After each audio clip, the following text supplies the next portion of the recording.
What if Vegeta was in the Gargoyles cartoon universe? Part 1. Vegeta doesn't have very many regrets in life, but this is definitely one of them. He allowed a monster to be released into the world and betrayed the family that he made, almost putting their lives at risks because of his selfishness and because of his pride. So his only way he can atone is to release every ounce of energy to destroy this monster completely. And it's going to take every ounce of power he has. As he releases it, it's almost like he's being burned with acid from the inside out. Even though he feels this growing pain, he accepts it. He accepts death. The pain stops, so he expects to see hell. End of part 1. What if Vegeta was in the Gargoyles cartoon universe? Part 2. Now Puck's a rather crafty thing. He listens very intently to Demona's wish, but makes his own interpretation of it. She wants to be rid of all humans, so she asks, is there anything in this world? Bring me someone who can destroy all the humans. He takes a bit of leeway with the wording of her wish, and bang, he makes her wish technically come true. Vegeta was in pain at one point, and now it's like that pain is just gone. He looks in the mirror, and the M is no longer on his forehead anymore. Where is he? Why is he not in hell? And then he sees these two unfamiliar figures, Puck and Demona. End of part 2. What if Vegeta was in the Gargoyles cartoon universe? Part 3. Vegeta doesn't know what to make of this situation, but all he really knows is that he really wants to get out of it. Demona gets really upset with Puck because what she asked for was a way to destroy humanity, and out pops a freaking human. Puck, who is this human that you have just left before me? And Punk's response to this is, he's not human. Actually, he's not human at all. Not a drop of human blood in him. If he's not human, Demona asks, then what the hell is he? You ask for a being that's capable of destroying humanity. And technically, he can destroy all of humanity. While they're distracted with each other, Vegeta throws a giant ki blast at the wall and then just flies off. Demona is shocked. End of part 3. What if Vegeta was in the Gargoyles cartoon universe? Part 4. Vegeta is flying around New York City wondering where the hell he is and what the hell to do. The only thing he knows is that the gargoyle lady and this flying thing with white hair sent him here for some reason. And then suddenly, like out of nowhere, everyone around him just starts turning into these flying creatures. Vegeta just needs some time to think. So he sees this really tall building and sees it as somewhere perfect for him to get his thoughts. It's extremely tall, no one can see him, so he decides to fly up to the top. Vegeta's looking down onto the city. He has no idea what in the world is going on, but then suddenly someone talks to him. And for some reason, he's the only one that is also humanoid. End of part 4. What if Vegeta was in the Gargoyles cartoon universe? Part 5. Vegeta was a bit distracted to actually notice that there was a key signature that was happening behind him. So when he hears his voice, it catches him a little bit off guard. And this man that's talking to him says, well, it's nice to know someone else hasn't been affected by these recent developments. And the only response that Vegeta can give is, who the hell are you? David Xanatos introduces himself, ego and all. Vegeta looking like he really could not care less. Then they get to the important part of the day. Specifically, why is everyone else turning into flying freaking monsters? David really doesn't have an answer, but he assures him that this is probably going to end by the end of the day. And David Xanatos offers him to come inside his home. End of part 5. What if Vegeta was in the Gargoyles cartoon universe? Part 6. David's very curious about this man. He doesn't necessarily know what he is. Is he using magic to fly? Is he some sort of monstrous being that just has a human form? He doesn't know. And he really wants to satisfy that curiosity. Vegeta doesn't really have many options, so he decides to follow this man. He deducts that since he's in one of the most tallest buildings in the entire city, that he's probably a man of importance. And they reach David's office. I hope I don't come across as too forward, but you look like a man with a lot of potential. I'd like to offer you a job as my bodyguard. Does that position sound interesting to you? And why should that interest me? End of Part 6. What if Vegeta was in the Gargoyles cartoon universe, Part 7? The audacity of this man to basically give him a job without even knowing him nor his name. And Vegeta states, with a very cold stare on his face, "I'm not interested." Although I won't force you to take this job position, I think it would be in your best interest, considering I'm probably the only one with the resources to even get you back home. And how could you possibly know that I came from another world? I have my ways. I challenge you to a game of chess. If I win, you have to work for me for an entire year. But if you win, I will give you all the resources you need to get back home. End of Part 7. What if Vegeta was in the Gargoyles cartoon universe, Part 8? Vegeta actually knows how to play this game. Back when he destroyed the gravity room, which was a lot, he would play chess with Bulma. It was always her suggestion, but he always agreed to play. It was more of a way to pass the time, considering he didn't really have anything else to do. Vegeta's confident in his intelligence, but even he doesn't know about what this man has up his sleeve. The game is set, and they begin. The game lasts for hours, because both of these men are basically somewhat in their element. Vegeta is a master tactician and always has to constantly think 5 to 10 steps ahead. And David Xanatos is a master manipulator. He also has to constantly think ahead of time. Now they're down to their last pieces. End of Part 8. What if Vegeta was in the Gargoyles cartoon universe, Part 9? The game has been going on for hours now, but Vegeta thinks he's found an opening. They're both down their last pieces. It's all a matter of who makes the first mistake. Vegeta makes one of his last moves, and he's prepared to win it. David's actually thoroughly surprised. This man right here has kept him on his guard the entire game. Every move that Vegeta's made has been calculating, but he needs to be just as swift. David looks at the board 2, maybe even 3 times to make sure that he made a mistake somewhere. And he did. He made an opening somewhere and didn't realize it. So he takes advantage and wins the game. And Vegeta realized his mistake. Part 9. What if Vegeta was in the Gargoyles cartoon universe, Part 10?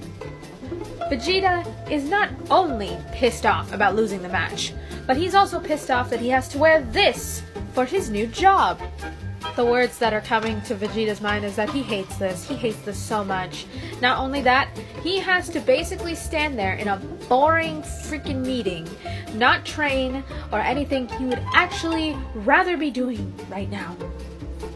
David finds this rather amusing, just watching Vegeta just slightly twitch in annoyance from this meeting. He doesn't really like long meetings either, but it's nice to have something to pass the time. Vegeta figures he'll just listen to the meeting. He literally has nothing better to do. As Vegeta is listening to the meeting, he notices that the math is off. Maybe he can have a little bit of fun. End of Part 10. What if Vegeta was in the Gargoyles cartoon universe, Part 11? Now, Vegeta notices that some of the math that this dude is spouting doesn't sound right. It sounds like it's missing a few zeros. And it doesn't sound like it should be that expensive. Vegeta may be new to this world, but how people are never truly changes. So, Vegeta basically disrupts the meeting. Now, the typical person wouldn't notice this because it's not that big of a difference, but he notices that if they are selling this many items, then the profits should be bigger. And Vegeta sees this as a prime opportunity to have some fun. So Vegeta decides to just go up to the front of the meeting and say, "Your numbers seem to be quite off." The dude seems to just be mildly sweating, and Vegeta's having fun. End of part 11. What if Vegeta was in the Gargoyles cartoon universe, part 12? Now, the dude that Vegeta is going towards is like a head bigger than him, but Vegeta's presence alone is quite intimidating. The dude tries to make an excuse to why the profit margins aren't as big as they're supposed to be. And Vegeta is just having so much fun making this dude sweat. The dude finally just breaks down from Vegeta asking so many freaking point questions. It turns out that this dude was embezzling, which makes Vegeta's day, actually. Vegeta takes a minute to think about this. His first meeting he has to go to, and there's an embezzler. What are the odds? And Vegeta starts to put the pieces together. David Xanatos set this up. This could not have just happened by coincidence. End of part 12. What if Vegeta was in the Gargoyles cartoon universe, part 13? Now, David knew that there was an embezzler in the company for a long time, and he set this up mostly to test Vegeta out and see how intelligent he really is. He saw that Vegeta had strategic thought, but he didn't know if he had other intelligence as well. Seeing Vegeta tear this dude apart was extremely enjoyable. As the meeting ends, and the dude ends up getting sent to jail, and David ends up heading off to his office, Vegeta decides to confront him. "I'm not your goddamn toy. Next time you try to do this, bastard, you will regret it." David didn't think he'd figure it out so quickly, but this man just seems to be full of surprises. Now, David's not scared of Vegeta, but even he knows to not poke a sleeping bear. End of part 13. What if Vegeta was in the Gargoyles cartoon universe, part 15? Now, Vegeta has already been given a briefing from Mr. Xanatos that he's basically going to be meeting his wife today. And Vegeta literally could not care less. David's actually really curious about how Vegeta's going to react to Fox, because he doesn't really have an idea how this is gonna go. Will the man be really just nonchalant about it? Would he show some form of favor? He doesn't really know. And here comes Fox, looking rather amazing in a beautiful dress. Vegeta was mostly curious about what the hell she actually looked like, considering David never really gave a description of what she looked like, so his curiosity has been satisfied. Fox looks at Vegeta and is very curious to know who he is. What if Vegeta was a part of the Gargoyles cartoon universe, part 16? Vegeta decides to go off to like the castle balcony and wait for the couple to be done with whatever they're going to do. But then the next day happens and things start to feel very odd. Vegeta notices that there has been a fluctuation of ki, a specific one that either involves powering up or transformation. Vegeta takes a second to basically just fly around, and he sees this! And notices that it has the exact same key signature as Fox, and now this has his attention. It didn't take Vegeta long to figure out who this is. He doesn't know how she transformed, but he figures he might as well tease David about it just a little bit. Finally, something interesting is happening. Vegeta, we do not have time for this. We need to find Fox before she hurts someone or herself. I already know where she is. What if Vegeta was a part of the Gargoyles cartoon universe, part 17? It takes a minute for David to process what Vegeta just said. Vegeta already knows where she is? Vegeta, how do you already know her location? Do you know where she's going to be? Let me put this into simple terms. Your wife has life energy. You have life energy. As long as you're still alive, I can sense your life energy, regardless of where you are. David will keep that thoroughly noted, but right now they have a bigger issue to deal with. Okay, so where's Fox now? I sense her going near a power source of such, and I can understand why her key signature is starting to rapidly go down. And Owen verifies what Vegeta just said. Well, are we getting a move on? As Vegeta says while he's flying in the middle of the air. David gets ready and gets all suited up to try and save Fox. Well, today has just been interesting. What if Vegeta was in the Gargoyles cartoon universe, part 18? Vegeta looks at David, all suited up, and thinks he looks ridiculous. I always find it a bit amusing how weaklings always shove themselves into metal cans, thinking that that makes them stronger. David decides to just ignore that. They have other things they need to do. So, Vegeta, how close is she? Your woman's in that meat factory thing. Can you just get her and be over with so that we can be done with this? Vegeta, why don't you retrieve her? That's basically your job. No, I'm supposed to be protecting you from actual threats, not from things that were caused by your own making. This threat was caused by your own hand, so I don't think it technically counts. And you should know that if I end up going in there to get your wife, she might not have a head attached to her body. What if Vegeta was in the Gargoyles cartoon universe, part 19? Vegeta's just having so much fun. He basically just watches David go inside of the meat factory, and he basically gets his ass kicked by his wife, and Vegeta's just sitting outside the door, just watching it happen.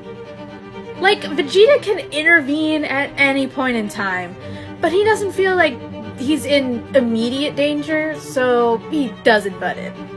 David's suit gets a little bit banged up, and he is just a little bit ticked off that Vegeta didn't do anything. Fox tries to escape, but then she ends up fighting with this guy, Goliath, and they are just having a bit of a tussle. And Vegeta's just watching in the background going, well, today is just getting more and more fascinating. But then Elisa Maza is pointing her gun at his employer. What if Vegeta was in the Gargoyles cartoon universe, part 20? So while Elisa has her gun pointed right at David, Vegeta decides to intervene. He goes right in the middle of her, grabs the gun, and then literally crushes it in his hand. Goliath's luck was no better. He lost Fox in the tussle and she ended up getting away. It's not looking like it's a good night for both of them. Thank you, Vegeta, for finally intervening. Whatever, Ponytail. Who are you supposed to be? And that creature, are you responsible for both of them? Ha! He wishes. Anyway, we have other things to do. Before Goliath and Elisa can actually get some straight answers, both Vegeta and David decide to just go fly off. As they head back, David thinks that Plan C is in effect. What if Vegeta was in the Gargoyles cartoon universe, part 21?